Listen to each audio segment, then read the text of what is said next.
Chapter 17. Masturbation. High resolve and spiritual life destroyed. Secret vice is the destroyer of high resolve, earnest endeavor, and strength of will to form a good religious character.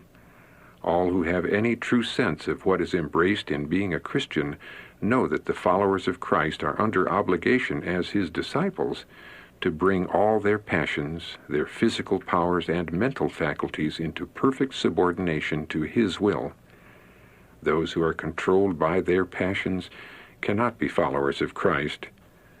They are too much devoted to the service of their master, the originator of every evil, to leave their corrupt habits and choose the service of Christ. Vital energy is depleted. The practice of secret habits surely destroys the vital forces of the system. All unnecessary vital action will be followed by corresponding depression. Among the young, the vital capital, the brain, is so severely taxed at an early age that there is a deficiency and great exhaustion, which leaves the system exposed to disease of various kinds. Foundation laid for various diseases later in life. If the practice is continued from the ages of 15 and upward, nature will protest against the abuse she has suffered and continues to suffer, and will make them pay the penalty for the transgression of her laws, especially from the ages of 30 to 45, by numerous pains in the system and various diseases such as affection of the liver and lungs, neuralgia, rheumatism, affection of the spine, diseased kidneys, and cancerous humors. Some of nature's fine machinery gives way, leaving a heavier task for the remaining to perform, which disorders nature's fine arrangement, and there is often a sudden breaking down of the constitution, and death is the result. The results of self-abuse. Females possess less vital force than the other sex, and are deprived very much of the bracing, invigorating air by their indoor life. The results of self-abuse in them is seen in various diseases such as catarrh, dropsy, headache, loss of memory and sight, great weakness in the back and loins, affections of the spine. The head often decays inwardly. Cancerous humor, which would lie dormant in the system their lifetime, is inflamed and commences its eating, destructive work. The mind is often utterly ruined, and insanity takes place. Footnote: see Appendix A. Appendix A, Masturbation and Insanity. In his scholarly study on masturbatory insanity, The History of an Idea, Journal of Mental Science, Volume 108, Issue 1, January 1962, E. H. Hare refers to a study of 500 patients admitted consecutively to the Iowa State Psychopathic Hospital. He states that the authors of the study, Malamud, W., and Palmer, G., the role played by masturbation in the causation of mental disturbances, Journal of Nervous and Mental Disorders, Volume 76, Issue 220, 1932, found that in 22 cases masturbation was, quote, apparently the most important cause of disorder. He then continues, quote, the authors concluded that it was the mental conflict engendered by masturbation rather than the habit itself which led to the illness, and they believed this conclusion to be supported by the efficacy of psychotherapy directed towards readjusting the patient's ideas about masturbation. Yet the fact that 15 of the 22 patients suffered from depression must raise doubts about the validity even of this temperate conclusion, for the depressed patient is not only prone to blame himself for neglect of what he believes to be the rules of health, but also tends to recover from his illness whether treated by psychotherapy or not. Close quote, page 22. Thus, Hare questions the conclusions of Malamud and Palmer, but says, significantly, that their study is, quote, one of the very few attempts indeed, as far as my reading goes, the only real attempt at a scientific study of the masturbatory hypothesis, the hypothesis that masturbation can cause insanity. Close quote. After acknowledging that, quote, there is no way of disproving the masturbatory hypothesis, close quote, Hare offers his final conclusion.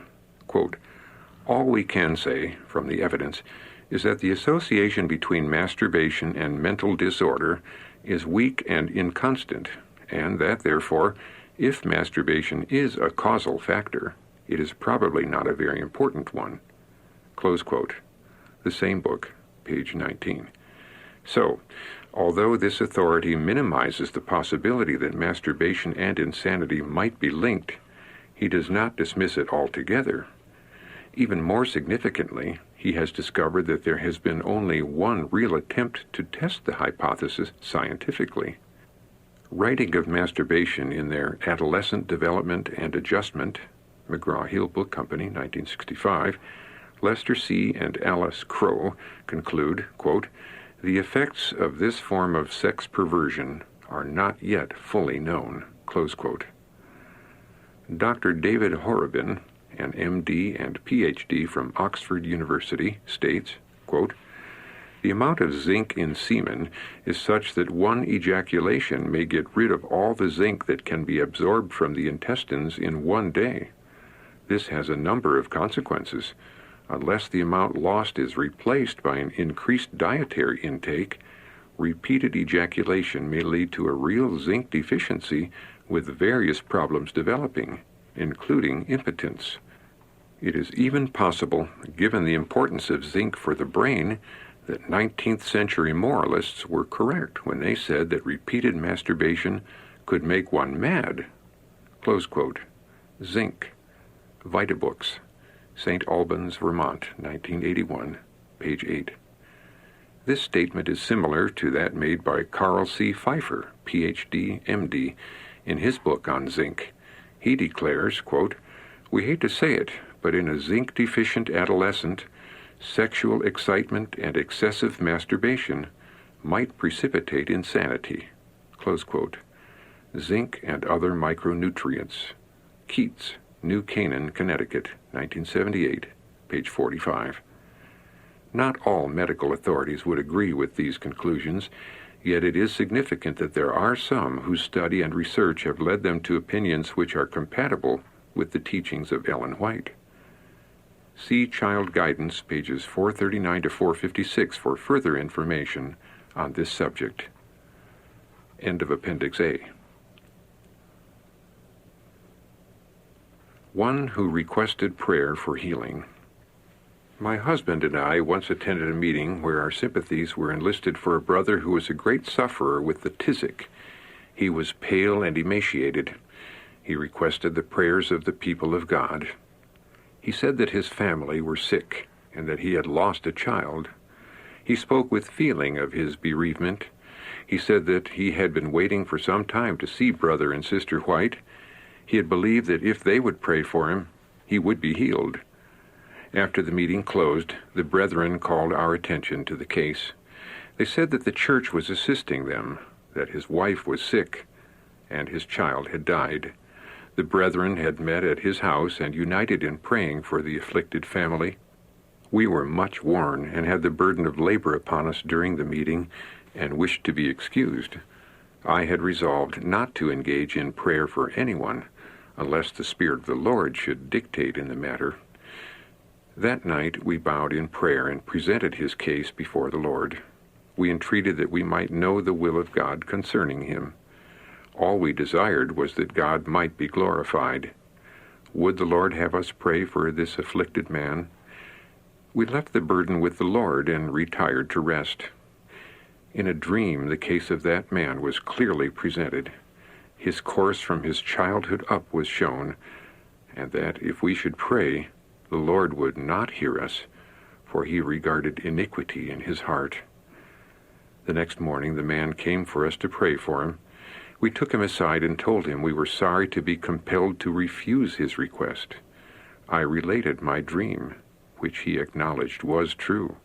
He had practiced self-abuse from his boyhood up, and he had continued the practice during his married life, but said he would try to break himself of it.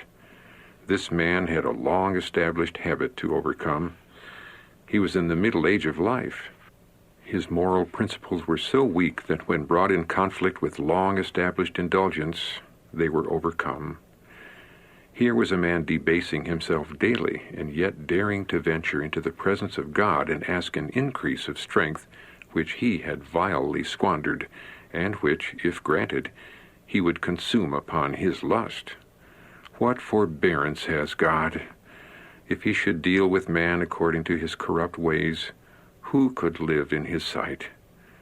What if we had been less cautious and carried the case of this man before God while he was practicing iniquity? Would the Lord have heard? Would he have answered? For thou art not a God that hath pleasure in wickedness, neither shall evil dwell with thee. The foolish shall not stand in thy sight. Thou hatest all workers of iniquity. This is not a solitary case. Even the marriage relation was not sufficient to preserve this man from the corrupt habits of his youth. I wish I could be convinced that such cases as the one I have presented are rare, but I know they are frequent.